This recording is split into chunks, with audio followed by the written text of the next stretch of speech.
Hello, hello, happy Thursday. What's going on? So today's episode was about bipolar disorder. Yeah, I read a little bit about it. It's so in depth and there's so many levels to bipolar that we could be sitting here for hours talking about it because it looks like several things.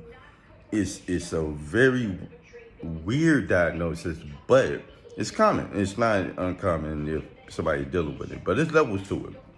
So what I was telling you about, this is the DSM-5, and you will find this in any mental health person, professional, or especially a psychiatrist or something like that who has a mate diagnosis. They'll refer back to this, especially because of how they change so much. Like I say, this book is going to turn into the DSM-6 in a couple of years.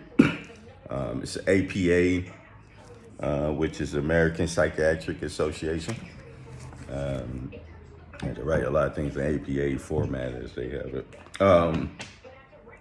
But this book breaks down everything, and it's including that bipolar disorder, that it was break it down in the video. And I want to understand that it's a mood, emotional disorder. It's a chemical imbalance. So your brain have these receptors, and the chemical balance that shoots it back and forth between the receptors as ways to message you and the rest of your body on how to do things. So when the chemical imbalance become off, that's when you find yourself stuck, or if you might want to say you can't move, or let's say you're feeling depressed and it's been like this for days and you can't shake it. Probably a little bit of a chemical imbalance, as well as you super hyper, can't slow down, don't feel the need to sleep, but these things could look like many other things that people are dealing with. Usually bipolar is something from some kind of traumatic event. Bipolar can develop during adulthood from traumatic event from childhood, or something that happened during.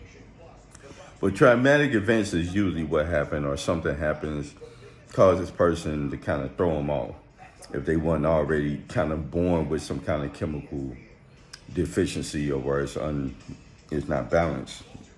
Let me go back and look through this book a little bit. So we go to the bipolar, and I want to show you a few things in this book and how it looks. That's the bipolar disorder. This is all the information. Look at that. The manic, as I say, they break down inflated self-esteem, decreased for sleep.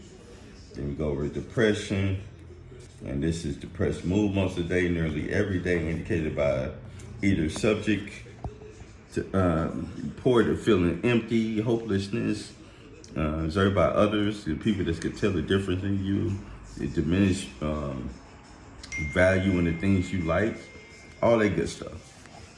So that's just the things that's in the book, and it breaks down everything,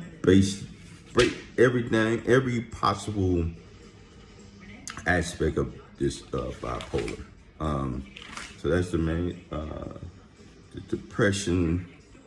You get it with anxious distress. During a manic episode, individuals often do not perceive that they are ill or in need of treatment, or vehemently resist efforts to be treated.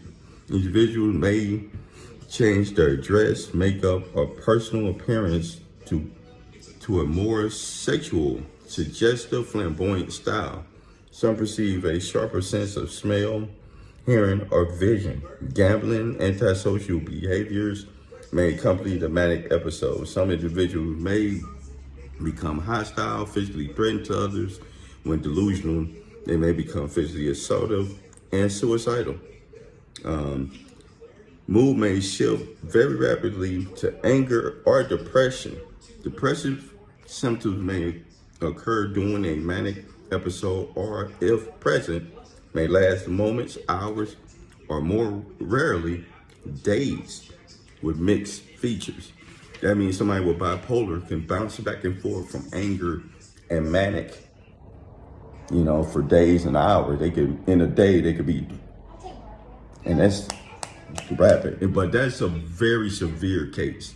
You see something like that, they really probably need medication. That's very hard to control because it's hard to control your functionality. We like to use functionality in the mental health field because that's what it comes down to. With your mental health, what's your functionality level? What are you, what are you able to do despite you're dealing with this mental health issue? Are you able to go to work? Are you able to take care of kids? Are you able to take care of the household? Are you able to be with your significant other and give them the time they need? Are you able to help others in this? These are functionality things. And you can grade on how severe your mental health is based on your ability and your level to do these things. And it shows, like, if your mental health, you're too depressed and you never feeling like spending time with kids, you love hanging out with your kids, but now the weather's nice and you don't want to go outside. Probably something is wrong. Or you're drinking a lot, or you're eating a lot. So bipolar has so many levels to it. Like I told you, also bipolar 2. Bipolar 2 disorder is characterized by the clinical course of reoccurring mood episodes consisting of one or more major depressive episode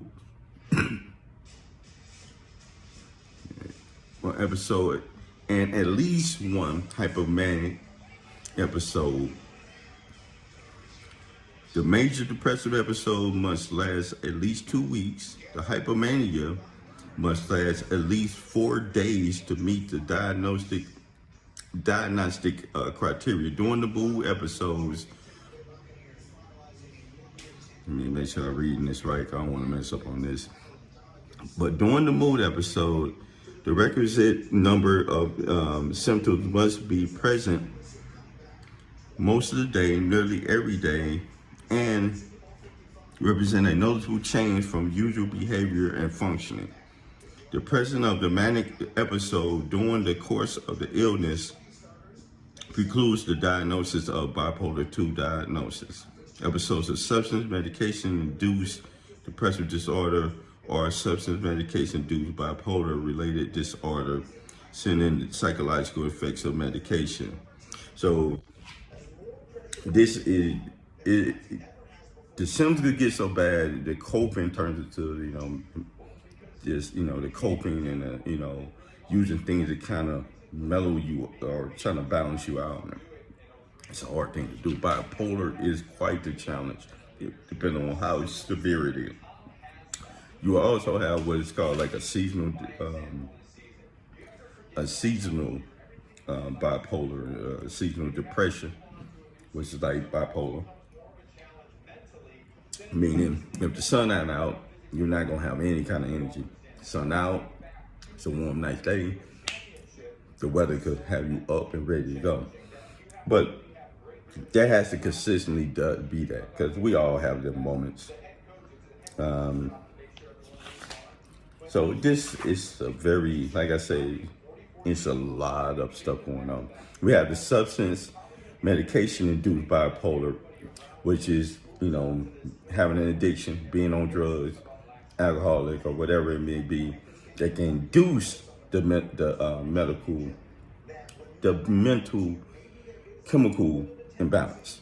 So you got these drugs, and because it alters the mind state, it can alter it to a point where it can never go back to what it was, and it could turn into bipolar. It could turn into schizophrenia, which we're going to talk about next week, schizophrenia. So I'm going to break down a lot of these. If you want to know more about bipolar, feel free to reach out to me in the inbox, IG, Facebook, or hit up amentalgrind@gmail.com, and you can email me questions or whatever it may be.